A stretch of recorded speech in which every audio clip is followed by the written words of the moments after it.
Baik, bismillahirrahmanirrahim. Assalamualaikum warahmatullahi wabarakatuh. Selamat siang siswa-siswiku sekalian.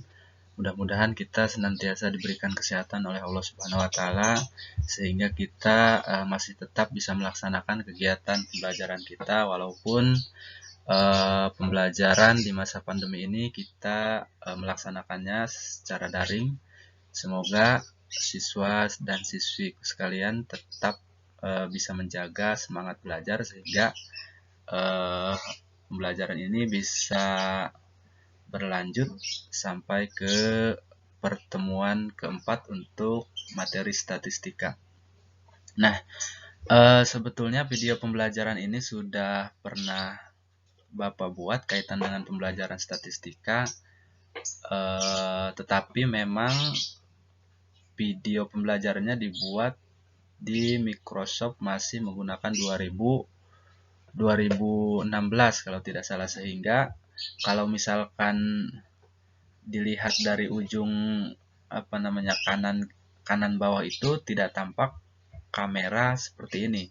Nah, untuk video kali ini Bapak coba gunakan Microsoft Office 2019 ya, sehingga bisa muncul wajah seperti ini nih ya, seperti di ujung kanan ya, pojok kanan bawah, maka akan nampak video seperti ini. Nah, untuk selanjutnya materi statistika ini memang materi awal untuk pertemuan atau bab pertama di kelas 11 ya. Anda bisa kalian lihat di sini. Ya, untuk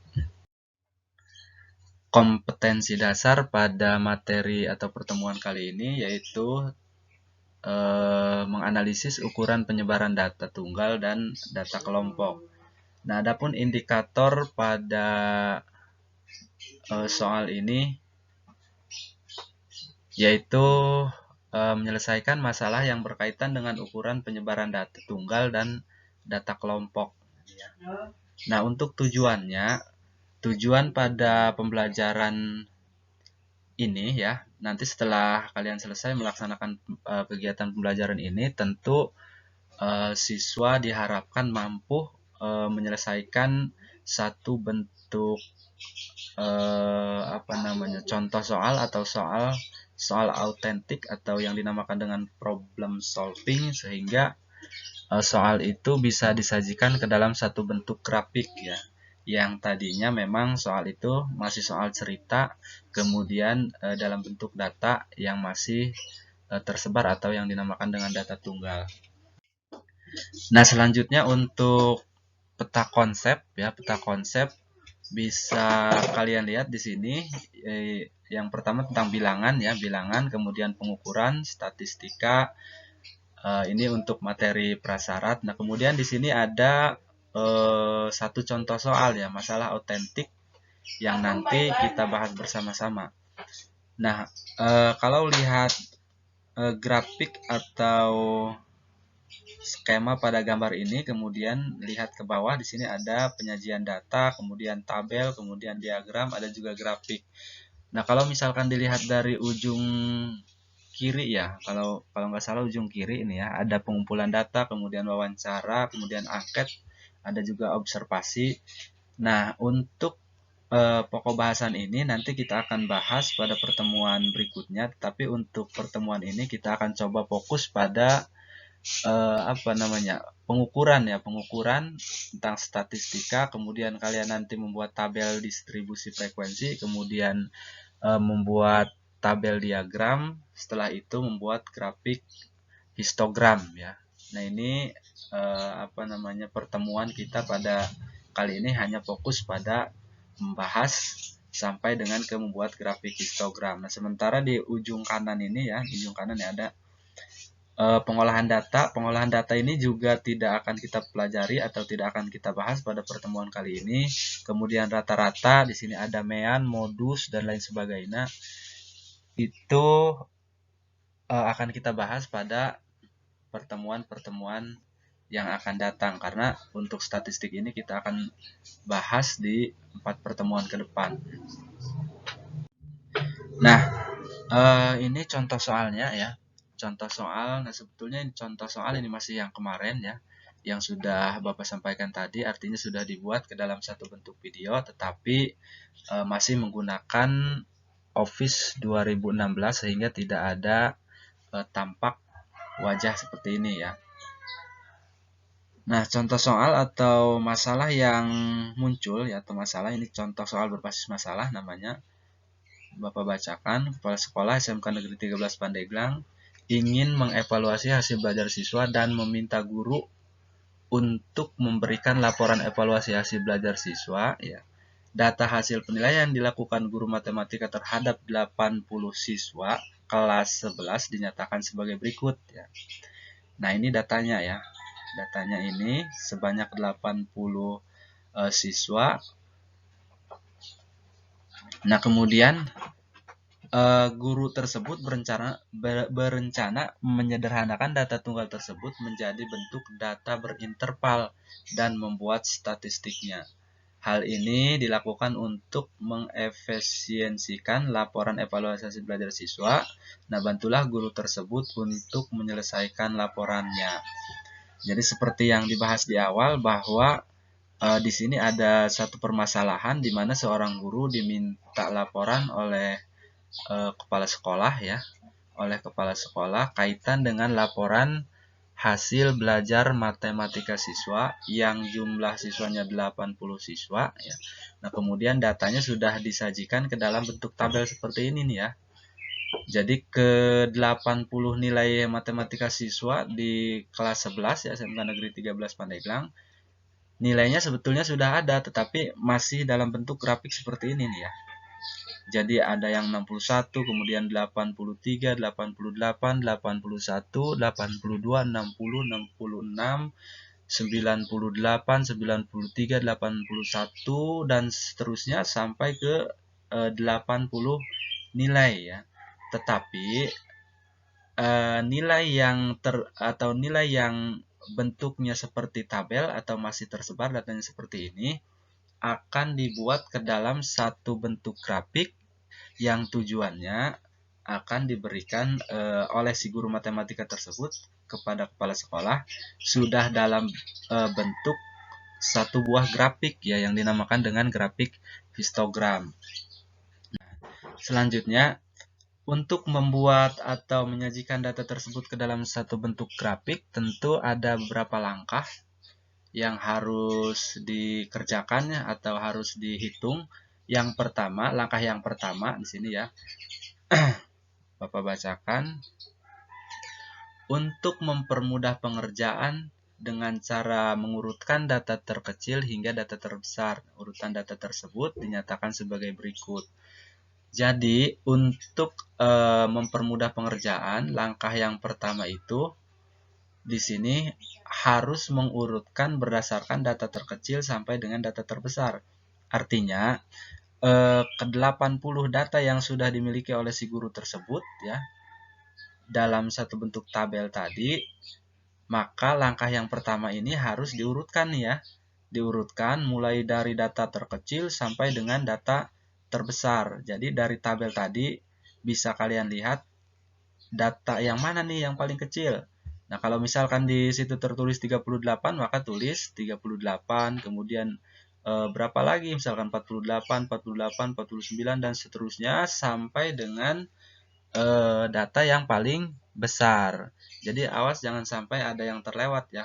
Kalau misalkan datanya 80, berarti ke 80 data tersebut harus diurutkan dari mulai yang terkecil sampai dengan yang terbesar. Nah, di sini sudah diurutkan ya. Nah, kalau misalkan ini sudah diurutkan berdasarkan data terkecil sampai data terbesar, langkah yang kedua ya. Langkah yang kedua menentukan jangkauan data dengan cara mengurangi data terbesar dengan data terkecil. Nah, setelah data ini diurutkan, langkah yang kedua itu mencari jangkauan data. Nah, untuk mencari jangkauan data, ya, cukup dengan mengurangi data terbesar dengan data terkecil. Nah, kalau misalkan datanya sudah diurutkan bentuknya seperti ini, tentu dengan mudah kita bisa temukan data terbesarnya berapa nih. Nah, kalau misalkan dilihat di tabel ini, sudah jelas data yang paling besar itu adalah 98, ya, atau nilai yang paling besar dari hasil belajar matematika siswa di kelas 11 ya, SMK Negeri 13 Pandeglang, data terbesarnya adalah 98. Nah, berapa data terkecilnya? Data terkecilnya ada 38. Jadi tinggal dikurangi saja. 98 dikurangi 38, maka diperoleh hasilnya adalah 60. Berarti jangkauan data untuk data tersebut adalah 60 ya. Jadi 60 ini adalah jangkauan data. Nah, setelah jangkauan data diketahui, kita lanjut ke langkah yang ketiga ya. Langkah yang ketiga, untuk membagi data menjadi beberapa kelas ya, kita menggunakan aturan Sturges ya, atau rumus ya. Nah, rumus ini adalah rumus Sturges, di mana K sama dengan 1 ditambah 3,3 dikali dengan log N ya. N ini apa artinya? N ini adalah banyak data. Kalau misalkan banyak datanya 80, berarti log 80. Kalau misalkan banyak datanya 60, berarti log 60. Bisa dipahami ya sampai sini. K sama dengan 1 ditambah 3,3 dikali log N. Nah, untuk data di atas diperoleh banyak kelas sama dengan 1 ditambah 3,3 dikali log 80. Seperti yang Bapak sampaikan tadi, bahwa banyak data yang akan kita olah itu ada 80, berarti log N, N-nya itu sama dengan 80. Nah, selanjutnya untuk hasil penjumlahan atau perkalian yang kita gunakan ya rumus Sturges, di mana 1 ditambah 3,3 dikali log 80 itu adalah 1 ditambah 3,3 dikali log 80 itu sama dengan 1,903. Nah, dari mana diperoleh nilai log ini? Jadi kalau misalkan kalian menggunakan HP atau kalkulator, cukup menggunakan kalkulator ilmiah ya. Jadi silakan kalian buka nanti kalkulator kalau tidak kurang yakin bahwa log 80 itu sama dengan 1,903. Nah, dari hasil penjumlahan ini maka diperoleh nilai 7,28. 7,28 ini untuk membuat panjang kelas ya, atau banyak kelas, tentu ini harus dibulatkan ya, tidak mungkin 7,28. Nah, untuk pembulatan ketika angka di belakang koma itu 28, berarti pembulatannya harus ke bawah ya, berarti ke 7 nih ya pembulatannya. Nah, bagaimana kalau misalkan angka di belakang koma itu di atas 28, contohnya 56, berarti pembulatannya harus ke atas ya, karena angka di belakang koma itu lebih dari 50. Jadi tergantung angka di belakang koma untuk pembulatan ya. Paham ya sampai sini? Oke, lanjut. Nah, setelah langkah yang ketiga, masih ada nih ya 2 langkah lagi untuk menyajikan data tersebut ke dalam bentuk grafik histogram. Kita lanjut ke langkah yang keempat. Nah, langkah yang keempat ini menentukan panjang kelas ya. Nah, bagaimana cara menentukan panjang kelas? Nah, ini rumusnya ya. Karena tadi sudah kita dapatkan bahwa jangkauan datanya itu adalah 60, kemudian banyak kelasnya adalah 7, maka kita dengan mudah tinggal masukkan saja ke rumus ya. Jadi untuk mencari panjang kelas itu adalah jangkauan data dibagi banyak kelas. Berarti 60 dibagi 7. Sehingga hasilnya diperoleh 8,57. Nah, untuk 8,57 ini pembulatannya harus ke atas. Kenapa ke atas? Karena di sini terlihat bahwa angka di belakang koma itu sama dengan 57. Jadi pembulatannya harus ke atas ya. Nah, ini untuk langkah yang keempat. Nah, untuk langkah kelima ya, langkah kelima itu adalah membuat kelas interval. Nah, dari mana kita mendapatkan data untuk membuat kelas interval? Ya tentu dari sini ya. Tadi kan sudah diketahui bahwa banyak kelasnya itu sama dengan 7 ya. Panjang kelasnya sama dengan 9. Tinggal kita buat nih ya. Kita buat kelas pertama, kelas kedua, kelas ketiga sampai dengan kelas ke-7 ya, karena sesuai dengan data yang sudah kita peroleh tadi untuk banyak kelas 7 kemudian panjang kelas 9 ya. Nah, di sini tertulis 38. Nah, 38 ini dari mana? Ya, dari data terkecil tadi ya. Karena data yang kita olah data terkecilnya itu adalah 38, maka untuk kelas pertama itu harus dimulai dari 38. 38 kita tambahkan dengan panjang kelas. Berapa panjang kelasnya? Panjang kelasnya di sini 9 ya. Berarti 38 tambah 9 untuk penghitungannya dimulai dari 38 ya. 38 tambah 9 sampai dengan 46. Nah, 46 ini kita tambahkan lagi dengan 1. Dari mana 1? Itu sudah menjadi rumus yang sudah dibuat dari aturan yang tadi ya. Tambah 1 tambah 9 tambah 1 tambah 9 tambah 1 tambah 9 dan seterusnya ya. Sehingga sampai kepada kelas yang keberapa? Ke-7 ya. Sampai dengan kelas yang ke-7. Kalau misalkan datanya tidak sampai dengan 92, berarti ada yang salah nih ya. Kenapa salah? Karena kalau misalkan datanya jangkauan datanya atau panjang kelasnya tidak sampai 92 atau sampai 100, berarti ada data yang tidak masuk atau data yang tidak tercover ya. Jadi ini harus sampai dengan lebih dari nilai tertinggi tadi. Jadi seperti itu ya.